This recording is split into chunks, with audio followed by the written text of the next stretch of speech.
Oppenheimer presenta. Llega a usted por cortesía de...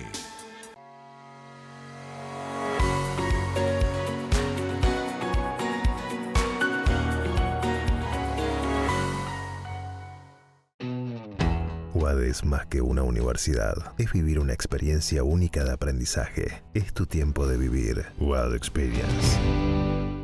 ¿Por qué hay gente infeliz en todas partes? Las encuestas muestran que hay una ola de insatisfacción y un aumento de estrés, tristeza y frustración que recorre el mundo. En Cómo salir del pozo, el periodista Andrés Oppenheimer comparte novedosas estrategias para combatir la infelicidad. Con entrevistas a los máximos gurúes mundiales de la nueva ciencia de la felicidad, nos cuenta cómo los países, las empresas y las personas están usando la inteligencia artificial y la psicología positiva para aumentar su satisfacción de vida.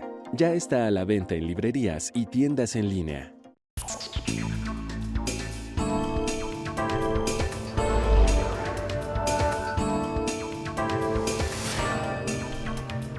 Hola, ¿qué tal? ¿Cómo les va? Soy Andrés Oppenheimer. Gracias por estar con nosotros. Hoy vamos a analizar varias noticias que están dando mucho que hablar. Vamos a hablar sobre las elecciones del 28 de julio en Venezuela y sobre las nuevas denuncias de que estas elecciones van a ser un chiste. Recordemos, primero, el régimen de Nicolás Maduro inhabilitó a través del sistema judicial que controla a la candidata opositora María Corina Machado, que había arrasado en las primarias de la oposición el año pasado. Ella, María Corina Machado, había ganado esas primarias con más del 92% del voto. Después de eso, el régimen impidió que la candidata sustituta de Machado se registrara. Y ahora, después de que Machado y la principal coalición opositora nombraron a un nuevo candidato sustituto, el ex diplomático Edmundo González Urrutia, 3 organizaciones no gubernamentales venezolanas acaban de dar a conocer un informe según el cual la dictadura de Maduro está poniendo trabas para que no puedan votar la mayoría de los casi 8 millones de venezolanos que se han ido del país. ¿Escucharon bien? Según el informe de estas organizaciones, llamadas Alerta Venezuela, Espacio Público y Voto Joven, estas trabas del régimen harán que un 25% de todos los votantes venezolanos, toda la gente con capacidad de votar, no va a poder votar. Vamos a hablar de todo esto y mucho más con el líder opositor venezolano Leopoldo López, que apoya la candidatura de González Urrutia. Y también vamos a analizar el triunfo electoral del flamante presidente electo de Panamá, José Raúl Mulino, y qué cambios podemos esperar en la política exterior de Panamá bajo su gobierno. Vamos a analizar, por ejemplo, si va a poder cumplir su promesa de frenar el flujo de migrantes de Venezuela, Cuba y varios otros países a través de la selva de Darién en camino a Estados Unidos. Este no es un tema menor porque ese flujo migratorio se ha convertido en un tema central de la campaña electoral de Estados Unidos. Más de 500.000 de migrantes cruzaron hacia Estados Unidos por la jungla del Darién, entre Panamá y Colombia el año pasado. Y la cifra sigue creciendo, según informó la agencia de noticias Reuters. Vamos a hablar de todo esto con el ex embajador de Estados Unidos en Panamá, John Feeley. Pero antes, vamos a analizar la polémica medida del presidente colombiano Gustavo Petro de romper relaciones diplomáticas con Israel como protesta por lo que él considera una respuesta desproporcionada en Gaza tras el ataque terrorista de Hamás del 7 de octubre a Israel. La medida de Petro fue noticia mundial porque, curiosamente, fue mucho más allá de los propios países árabes que tienen relaciones diplomáticas con Israel, porque ni Egipto, ni Jordania, ni los Emiratos Árabes Unidos han roto relaciones diplomáticas con Israel, por lo menos hasta el momento que lo hizo Colombia o hasta el momento que estamos grabando este programa. El ministro de Relaciones Exteriores de Israel lo tildó al presidente de Colombia de antisemita y de ser un aliado del terrorismo. ¿Qué hay detrás de la decisión de Petro? Se lo vamos a preguntar a su antecesor, el expresidente de Colombia, Iván Duque. Le pedimos también, para escuchar la otra campana, una entrevista al actual ministro encargado de Relaciones Exteriores de Colombia, Luis Gilberto Murillo, pero no nos la concedieron. Y también le he pedido reiteradamente una entrevista al propio presidente Petro, pero tampoco me ha respondido. Entonces, vayamos con el presidente Iván Duque. Presidente Duque, gracias por estar con nosotros. Expresidente, usted ha escrito en su cuenta de X, lo que en sus mejores tiempos se llamaba Twitter, que la decisión del presidente Petro de romper relaciones con Israel es, abro comillas para usar sus palabras, una torpeza enorme, al igual que lo ha sido validar el terrorismo de Hamás. Cierro comillas. Explíquenos un poco su posición, por favor. Hay varias cosas, Andrés. La primera es que uno no puede desconocer los hechos, y es que en el año 2023, en el mes de octubre, lo que hubo fue un acto deleznable, demencial, dantesco, barbárico en contra del pueblo de Israel por parte de Hamás, una organización terrorista que desde su existencia ha abogado por la eliminación del Estado de Israel y por el pueblo judío, y ese hecho no fue rechazado nunca por el gobierno de Colombia, lo cual es absurdo. Por otro lado, si bien uno entiende que enfrentar un fenómeno irregular como Hamás es muy complejo con herramientas regulares, no hay duda de que en la respuesta que ha tenido Israel se han generado desproporciones. Eso también es incuestionable. Pero lo que uno no puede dejar de reconocer es que Colombia siempre ha abogado por una solución pacífica entre Israel y el pueblo palestino, y ha abogado por una solución de dos estados, por lo cual Colombia no tiene por qué tomar partido por Hamás. Y eso fue lo que hizo el presidente Gustavo Petro, tomó partido por Hamás, al no haber rechazado los actos dantescos y a la hora romper relaciones con Israel. Eso ubica a Colombia al lado de los terroristas y por lo tanto es una torpeza monumental la que se ha cometido. Y es más, es tan absurdo que ni siquiera países del Medio Oriente han tomado una decisión de ese nivel de ligereza, de aprehensión y por supuesto también de sesgo, como la ha tomado el gobierno de Colombia. Por eso la rechazo, y creo que se tiene que seguir manteniendo la política de Estado de Colombia de abogar por una solución de dos estados, como lo hemos hecho siempre respaldando los acuerdos de Oslo. Bueno, Petro, si no me equivoco, ha hecho referencias tangenciales al terrorismo, aunque no recuerdo si ha llamado a Hamás por su nombre. Pero, ¿por qué cree usted que Petro está tan interesado, algunos dicen obsesionado con Israel y con la guerra en Gaza? Andrés, es que yo creo que empecemos por un elemento, y es que hay que reconocer los vínculos históricos también de Gustavo Petro y del M-19. Es que el M-19, que ha sido un grupo terrorista en la historia de Colombia, que cometió actos de inmensa barbarie como la toma del Palacio de Justicia, la masacre de Tacuelló, el asesinato de José Raquel Mercado, múltiples secuestros, esa organización terrorista en su momento, en su época, recibió respaldo de la OLP y recibieron también entrenamiento en ese momento de terroristas que abogaban en contra del Estado de Israel. Entonces, desde ahí viene ese elemento. Bueno, pero para ser justos, expresidente, ya que no tenemos al presidente Petro acá, se reformó. O sea, Petro dejó las armas, entró en la carrera política, fue electo alcalde de Bogotá, senador, presidente. Yo no me atrevo a decir si deja o qué no deja. Lo cierto es que él entró en un proceso de paz y esa paz se suscribió en su momento y entró a la militancia política. Todo eso yo lo reconozco y lo reconocemos todos, pero lo cierto es que a raíz de los actos de barbarie, ese ataque contra Israel, la reacción inmediata en ese momento fue no rechazar ese acto de barbarie y por otro lado terminó tomando partido en favor de Hamás, porque al no rechazarlo y después al romper relaciones con Israel, lo único que ha hecho es ubicarse al lado de los terroristas. Petro dice que no es antisemita, sino antisionista. El canciller de Israel lo tildó explícitamente de antisemita. ¿Qué opina usted de esa aseveración de Petro? Esos son juegos de palabras que a mi modo de ver denotan por un lado arrogancia y por otro lado ignorancia. Porque el Estado de Israel se define desde su fundación como un Estado judío.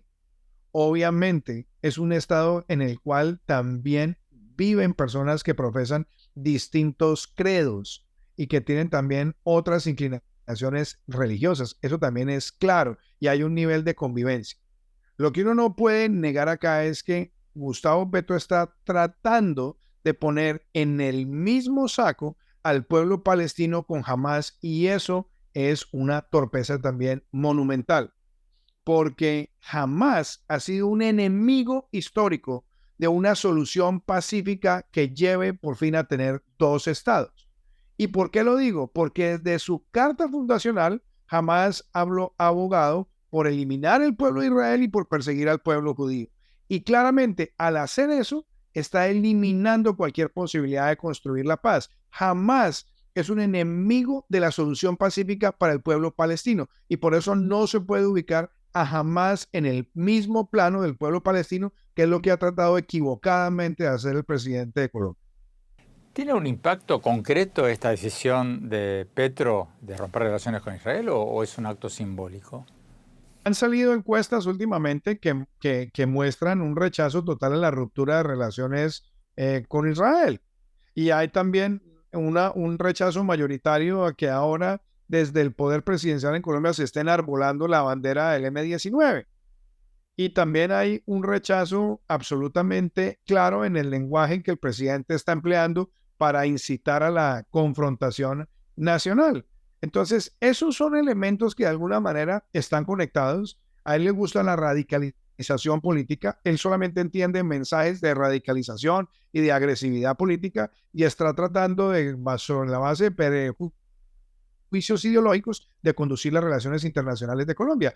Pero óyemelo bien, Andrés, con unas consecuencias muy claras en términos comerciales y en términos de colaboración y cooperación militar, porque Israel es uno de los principales proveedores de equipamiento y también de asesoría y de aporte a la seguridad nacional de Colombia. Tenemos que ir a un corte. Cuando hablamos, seguimos con el expresidente Iván Duque y después vamos a hablar del voto venezolano en el exterior y del gobierno entrante de Panamá y de la guerra de Gaza. No se vayan, ya volvemos.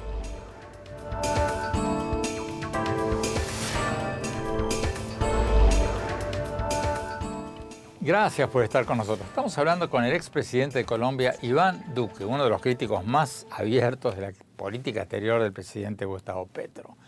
Como les contaba en el bloque anterior, también invitamos para estar con nosotros hoy al canciller de Colombia, al ministro de Relaciones Exteriores encargado, Luis Gilberto Murillo, y también invitamos al propio presidente Petro. Lo hemos hecho varias veces, pero bueno, lamentablemente no nos han dado una respuesta positiva.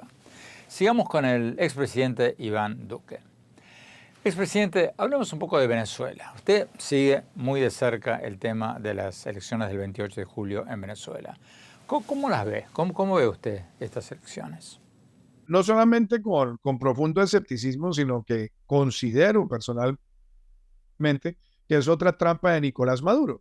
No haber permitido que se presentara María Corina Machado como la voz genuina, auténtica y legítima de la resistencia democrática, ya de por sí muestra que hay una intención de robarse las elecciones. Segundo, también haber cercenado la participación de Corina Lloris.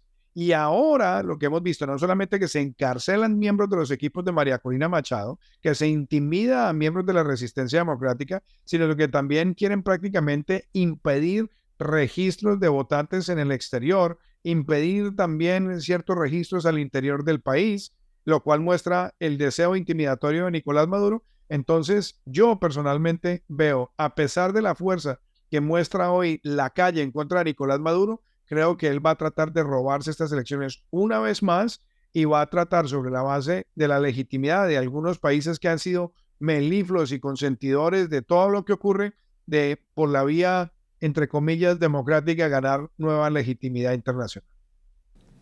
Bueno, pero ¿no le está resultando un poco difícil eso? Porque incluso aliados como el propio presidente Petro y el presidente Lula de Brasil han dado algunas señas de alejamiento de Venezuela en las últimas semanas. O sea, el propio Petro dijo en un momento que la exclusión de María Corina Machado fue un acto antidemocrático. ¿Usted cree que esa fue una declaración excepcional o que eso marca un distanciamiento de Colombia de Venezuela? No creo que sea ninguna declaración excepcional, porque lo cierto es que después de haber dicho eso se fue a visitarlo. Y además salió el canciller encargado de Colombia a dar un mensaje de plena confianza y credibilidad con el proceso democrático e inclusive dijo que lo que hoy vive Venezuela es una democracia ejemplar. Esas son las palabras del canciller encargado. Entonces, pues ahí usted se puede dar cuenta con que sí, hay unos discursos de pronto como dicen por ahí para la tribuna, pero en esencia no veo ninguna intención en que haya una especie de no reconocimiento del veredicto de las urnas el 28 de julio. Entonces están tratando de validar el proceso para después validar el resultado. Y lo cierto es que aquí hay una clara intención del régimen de permanecer bajo esa apariencia de democracia, manteniéndose una dictadura que cada vez se convierte en una dictadura más sanguinaria, más atrabiliaria y por supuesto limitando cualquier sentido de participación abierta de la resistencia democrática. Ahora, usted me pregunta, ¿puede ocurrir un milagro? No sé qué es ese milagro a qué se parezca. Usted recordará que en alguna ocasión Hugo Chávez perdió un referendo cuando quiso también robárselo. Las fuerzas militares en su momento le dijeron que tenía que reconocer el triunfo. Usted recuerda lo que él dijo, que era un triunfo de M, y obviamente después utilizó todo el poder para lograr sus reformas pasando por encima del veredicto popular. Entonces no tengo la menor duda que eso es lo que hay detrás. Bueno, pero también hubo casos como el plebiscito de Chile bajo Pinochet a fines de los años 80 o las elecciones en Nicaragua a principios de los 90, en que en circunstancias similares dictaduras quisieron hacer procesos electorales a su medida para ganarlas y para ganar las elecciones y sin embargo perdieron. Sí, pero yo no sé, a ver, Andrés, uno podría esperar el milagro, pero hay unas diferencias que no son menores. Y es la participación de la comunidad internacional, los mensajes que en su momento también se hicieron sentir de la comunidad internacional y obviamente al estar la comunidad internacional realmente monitoreando y participando activamente el proceso, pues no iban a dejar en su momento que se burlara de la decisión popular. Hoy no tenemos condiciones de observación electoral realmente independientes en Venezuela, no tenemos a la Organización de Estados Americanos, no tenemos realmente un control efectivo de acompañamiento de la Unión Europea, no tenemos algunos de los centros importantes de los Estados Unidos en estas materias. Entonces, eso también me refuerza el escepticismo. Ahora, si ocurre un milagro, bueno, esperaremos que el milagro ocurra para estar al lado de la resistencia democrática, pero todo lo que vemos hoy es la crónica de un robo anunciado. ¿Qué podría hacer la comunidad internacional ahora para presionar a Maduro a realizar elecciones equitativas o medianamente equitativas? Concretamente, ¿qué debería hacer la comunidad internacional? Tienen que haber ya una determinación de la comunidad internacional por llevar ese régimen a su final. ¿Cómo? Yo creo que con todas las herramientas que estén disponibles, incluyendo la urgente necesidad de que la Corte Penal Internacional pase de la etapa de investigación a la etapa de juzgamiento de Nicolás Maduro por crímenes sistemáticos contra los derechos humanos y violación absoluta del Estatuto de Roma. Expresidente Iván Duque, muchísimas gracias. Tenemos que ir a un corte. Cuando volvamos, vamos a estar con el líder opositor venezolano Leopoldo López. No se vayan, ya volvemos.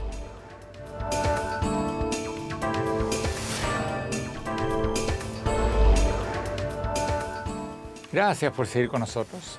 Como les comentaba antes en el programa, 3 organizaciones no gubernamentales de Venezuela acaban de dar a conocer un informe en el que dicen que el régimen de Nicolás Maduro está poniendo trabas para evitar que voten la mayoría de los casi 8 millones de venezolanos en el exterior. O sea, millones y millones de venezolanos. Según el estudio de las organizaciones Alerta Venezuela, Espacio Público y Voto Joven, esto hará que un 25% de todos los votantes venezolanos, del total, no podrá votar en las elecciones del 28 de julio. Tenemos con nosotros al líder opositor Leopoldo López, que apoya a Edmundo González Urrutia, el candidato de la principal coalición opositora que lidera la ex candidata, ahora inhabilitada por el gobierno, María Corina Machado. Leopoldo López estuvo 4 años preso en Venezuela y ahora está exiliado en Madrid. Vamos con él. Leopoldo López, gracias por estar con nosotros. Leopoldo, estas 3 organizaciones no gubernamentales acaban de sacar este informe diciendo que el régimen está poniendo estas trabas para los votantes en el exterior. Tú, que estás en Madrid, exiliado, ¿cómo ves esto? Cuéntanos, ¿Qué está pasando? Bueno, primero de nada, muchísimas gracias, Andrés. Un saludo. Mira, te lo digo en cifras. De Venezuela somos 8 millones de venezolanos que estamos fuera del país. Eso es 25% de la población, uno de cada cuatro. Se abrió el registro electoral y solo 69,000 personas pudieron inscribirse. Evidentemente, es mucho más que una traba. Es que se hizo imposible la posibilidad de que los venezolanos en el exterior se pudiesen registrar para votar el 28 de julio. ¿Y cómo están haciendo eso? ¿Cuáles exactamente son las trabas? Mira, los consulados los han cerrado, no han tenido la apertura, no han tenido la logística, no hubo una planificación para una cantidad de gente que evidentemente de haberle hecho fácil el proceso, se hubiesen podido registrar. Incluso si hubiese una vocación democrática, el registro hubiese sido electrónico. El proceso en Venezuela es electrónico, el REP es electrónico. Hoy en día es totalmente seguro haber hecho una plataforma totalmente segura, auditable, para que millones de personas se pudiesen inscribir.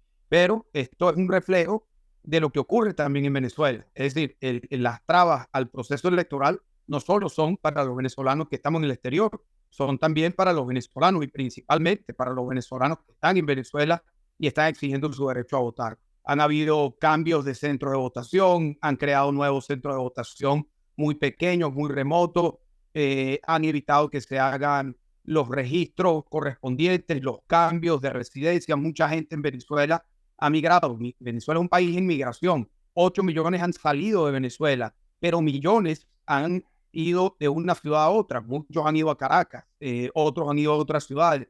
Y ese también ha significado una traba para la gente para cambiar su centro de votación. Faltan poco más de 2 meses para las elecciones. ¿Cómo saber que no van a abrir los consulados para registrar a la gente y al final del día permitir que voten el 28 de julio? No, eso ya cerró el proceso. De hecho, ya cerraron esa posibilidad. Ahora, ¿eso significa que se cierra la posibilidad para los venezolanos que estamos en el exterior de poder hacer algo? No, para nada. Yo creo que nosotros para el 28 de julio debemos organizar una manifestación gigantesca en todas las ciudades del mundo en donde hayan venezolanos. Lo hemos hecho antes, lo hemos hecho en Venezuela con las consultas, lo hemos hecho en Venezuela y en el exterior muchas veces. Y yo creo que el 28 de julio lo que se va a manifestar es un pueblo que quiere cambio, pero masivamente, como nunca, masivamente. Yo estoy muy optimista de lo que ha sido todo este proceso, donde estamos hoy. Estamos en el mejor lugar en el momento actual. Tenemos un candidato unitario, tenemos el liderazgo de María Corina Machado, que está recorriendo el país, todas las organizaciones políticas democráticas y de la sociedad civil apoyando a Edmundo González, que además tiene un nombre que permite un eslogan que ya es archiconocido en Venezuela: Edmundo para todo el mundo. Y hay una fiebre, hay unas ganas, hay una emoción en Venezuela y por supuesto también de los venezolanos que estamos afuera, y todos nos tenemos que manifestar porque es lo único que tenemos. Y creo que esta visión unifica incluso a muchos de los que hoy todavía apoyan a Maduro. Yo creo que es un mensaje que interpela a la Fuerza Armada. Yo estuve preso en una unidad militar durante 4 años. No soy militar, pero conviví con los militares, con los que estaban presos y los que eran los custodios de todos los componentes, de todas las jerarquías. Y los militares en Venezuela también son venezolanos. Primero que nada, son venezolanos y ellos también quieren cambio. Claro, hay una estructura de poder represivo sobre esa institución que lo hace difícil, pero sin duda yo creo que hasta los militares van a acompañar este proceso de cambio. ¿Qué debería hacer la comunidad internacional para presionar a Maduro a que permita elecciones creíbles o más o menos creíbles?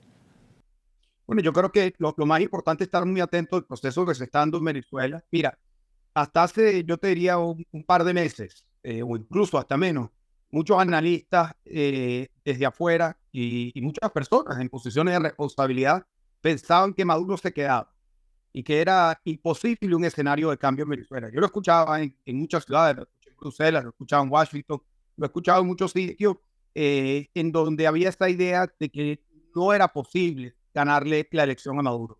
Hoy en día eso ha cambiado. Ha cambiado porque los venezolanos han hecho que eso cambie. el liderazgo político ha hecho que eso cambie. Hay una movilización gigantesca en el país.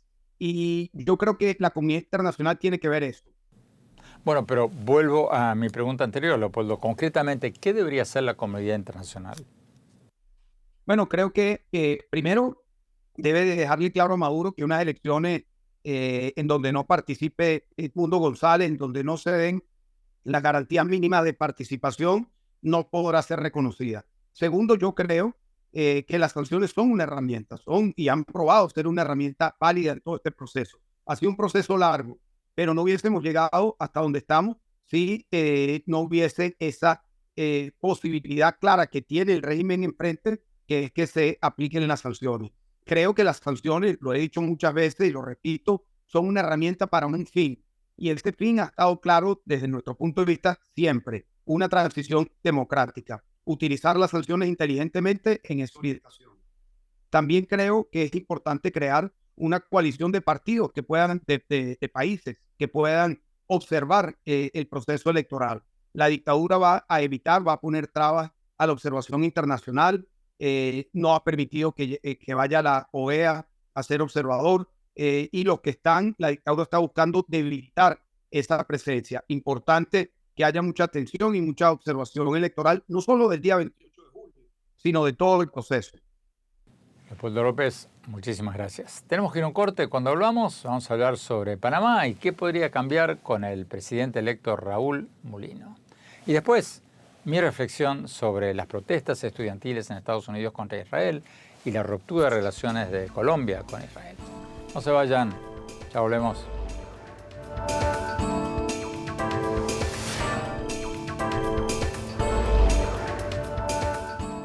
Gracias por seguir con nosotros. Raúl Mulino, el candidato del expresidente Ricardo Martinelli, ganó las elecciones del domingo 5 de agosto en Panamá. ¿Qué va a cambiar bajo su gobierno? ¿Va a poder cumplir con su promesa de bloquear los pasos de la selva de Darién para impedir que siga el flujo de cientos de miles de migrantes de Venezuela, Cuba y otros países a Estados Unidos? Tenemos con nosotros a John Feely, ex embajador de Estados Unidos en Panamá. Vamos a la entrevista. Embajador Feely, gracias por estar con nosotros. Embajador, usted conoce muy bien a los principales protagonistas de la política panameña. ¿Qué podemos esperar de la presidencia de Raúl Mulino, especialmente en materia de política exterior? Bueno, Andrés, yo creo que lo primero que tenemos que reconocer es que Raúl Molina es presidente por accidente. Hace 6 meses ese hombre no estaba en la baraja de la política nacional. Y bueno, resulta que hoy, por una serie de acontecimientos, algunos muy legales, controversia constitucional, etcétera, resulta elegido como presidente de Panamá, pero con un mandato bastante leve. Él sacó un 35% de la votación. Como muchos ya saben, Panamá tiene una sola vuelta, había 8 candidatos. ¿Qué quiere decir? Que su mandato, francamente, no es tan fuerte. Y el hecho de que no era realmente el nombre que atraía la popularidad a la fórmula era del ausente Ricardo Martinelli, que fue inhabilitado por la Corte, etc. Y entonces él llega a Palacio de las Garzas bajo una sombra. Y esa sombra es si va a ser su propio presidente, si va a ser su propio hombre, como quien dice, o si va a ser títere de Ricardo Martinelli. Ahora bien, él mismo dijo en su discurso, sus palabras ante los militantes la noche que ganó, que no va a ser títere de nadie. Bueno, ¿qué contesta, embajador, a su propia pregunta? Porque hay muchos presidentes en América Latina que eligen un candidato y después se pelean con él, o viceversa. ¿Cómo contesta su propia pregunta? Yo espero, la esperanza nunca es una buena estrategia política, pero yo espero que Raúl Mulino puede evolucionarse como hombre propio, como presidente, y sacar la rienda, efectivamente, de los militantes de Martinelli y marginalizarlo. Yo creo que sería para la política exterior de Panamá, sería una muy buena cosa. Acuérdate, Andrés, Martinelli no tiene visa, su familia no tiene visa, sus dos hijos. Visa para entrar a Estados Unidos. Claro, visa para los Estados Unidos. Sus dos hijos han purgado sentencias para lavado de dinero en los Estados Unidos. El mismo, Ricardo Martinelli, es un convicto condenado a 10 años de cárcel por lavado de dinero.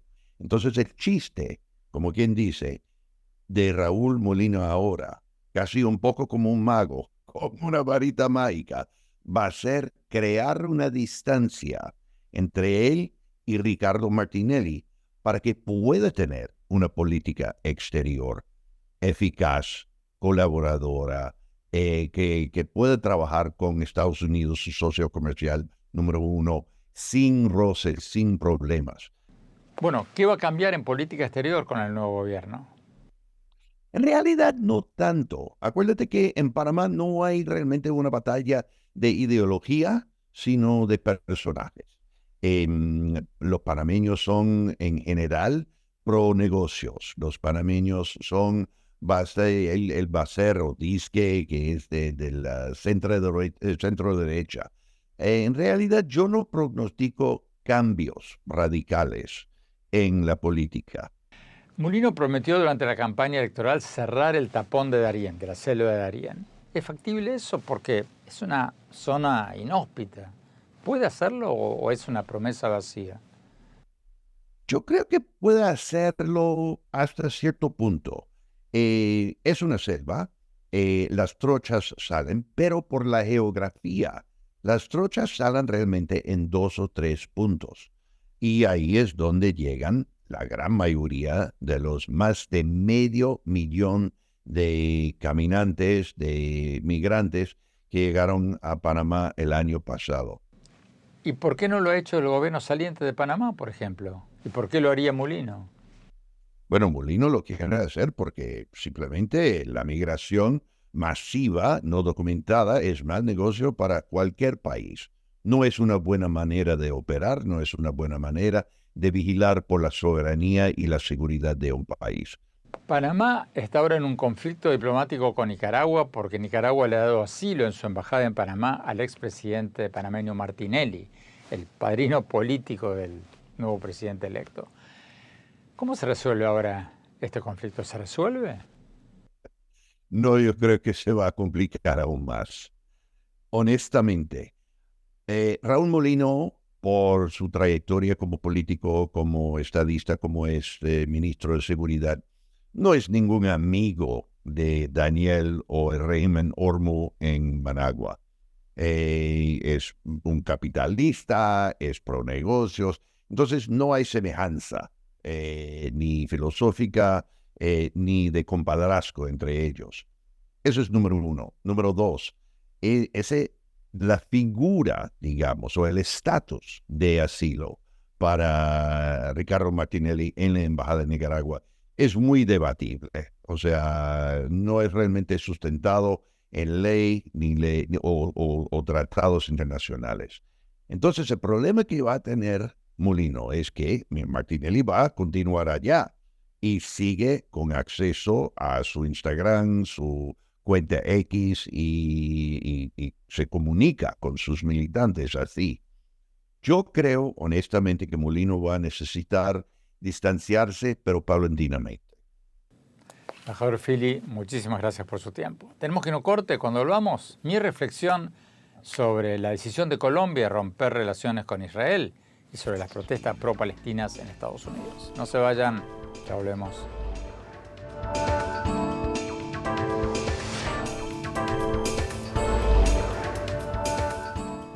Gracias por seguir con nosotros. Mi reflexión sobre las protestas anti-israelíes en varias universidades de Estados Unidos y sobre la decisión del presidente de Colombia, Gustavo Petro, de romper relaciones con Israel por el conflicto en Gaza. En cuanto a las protestas estudiantiles, yo no estoy tan seguro que vayan a tener un gran impacto político en las elecciones de noviembre en Estados Unidos, como algunos especulan. Al contrario, me pregunto si los activistas pro-palestinos no se dispararon un tiro por la culata al no denunciar la violencia de todas las partes y al no condenar al grupo terrorista Hamás por haber empezado esta guerra con su ataque a Israel del 7 de octubre. Yo creo que eso puede haberles hecho perder bastante credibilidad, porque ha hecho que muchos estadounidenses los vean con desconfianza como jóvenes ingenuos, desinformados o incluso como cómplices del terrorismo. A mí no me extrañaría que estas protestas hayan perjudicado más que beneficiado a la causa palestina, porque para muchos de quienes apoyamos la creación de un Estado palestino que reconozca a Israel, lo que en círculos diplomáticos se llama una solución de dos estados, se hace difícil simpatizar con manifestantes que en muchos casos usan consignas antisemitas y que no denuncian el terrorismo de Hamás. Para ser más claro, los estudiantes pro-palestinos o el presidente de Colombia tienen todo el derecho del mundo de protestar contra el gobierno del primer ministro de Israel, Benjamin Netanyahu, o contra cualquier otro gobierno. Eso es legítimo en cualquier democracia. Pero una cosa es protestar contra un gobierno de Israel y otra cosa es protestar contra el sionismo, o sea, contra el derecho de Israel a existir. Ser antisionista es negar el hecho de que Israel existe, es negar el derecho fundacional de Israel a existir como un Estado que fue creado en 1948 con el apoyo nada menos que de Estados Unidos, la ex Unión Soviética y China, y que fue aceptado como miembro pleno de las Naciones Unidas un año después, en 1949. Entonces, ¿por qué motivo los manifestantes que se proclaman antisionistas y el presidente de Colombia, que también habla contra el sionismo, aceptan que Arabia Saudita y otros 26 países existan y se autodefinan como estados islámicos y no aceptan que Israel exista y se autodefina como un estado judío? ¿O por qué el Vaticano puede ser un estado católico y Israel no puede ser un estado judío? Según la Liga Antidifamación de Estados Unidos, ser antisionista es lo mismo que ser antisemita. No hay diferencia, porque le niega a los judíos un derecho que le dan a todos los demás pueblos. Y en cuanto a la otra acusación de que Israel está llevando a cabo un presunto genocidio, uno puede criticar legítimamente acciones específicas del ejército israelí, pero no puede negarle el derecho a responder al ataque de un grupo terrorista como Hamás, que inició esta guerra con su ataque el 7 de octubre, que se esconde detrás de la población civil en escuelas y hospitales de Gaza y que aboga en su carta fundacional por la destrucción de Israel. El genocidio, según cualquier diccionario que ustedes miren, es una decisión deliberada de exterminar un grupo étnico o religioso. Israel ha prometido terminar con el grupo terrorista Hamás, no con los palestinos, que es otra cosa. Si quisieran exterminar a los palestinos, bueno, la población palestina en Israel no se hubiera podido multiplicar en las últimas décadas, ni el ejército israelí estaría avisándole a la población palestina de Gaza con anticipación que se vaya de ciertas zonas antes de atacarlas. Resumiendo, si los manifestantes pro-palestinos o el presidente de Colombia hubieran denunciado de la misma manera el terrorismo de Hamás y la respuesta militar del gobierno de Netanyahu y exigieran la creación de un Estado palestino que reconozca a Israel y denunciaran al grupo terrorista Hamás, hubieran ganado mucho, pero mucho más apoyo. Pero no lo hicieron. Y eso no va a ayudar mucho a la causa palestina. Bueno, se nos acabó el tiempo.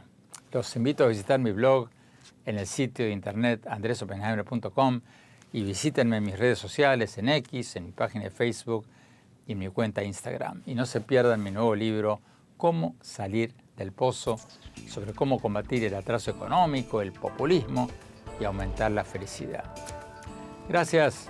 Hasta la semana próxima.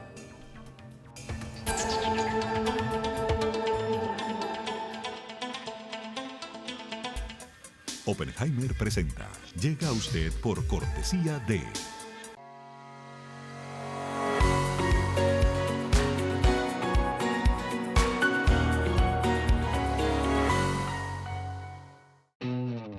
UAD es más que una universidad. Es vivir una experiencia única de aprendizaje. Es tu tiempo de vivir. UAD Experience.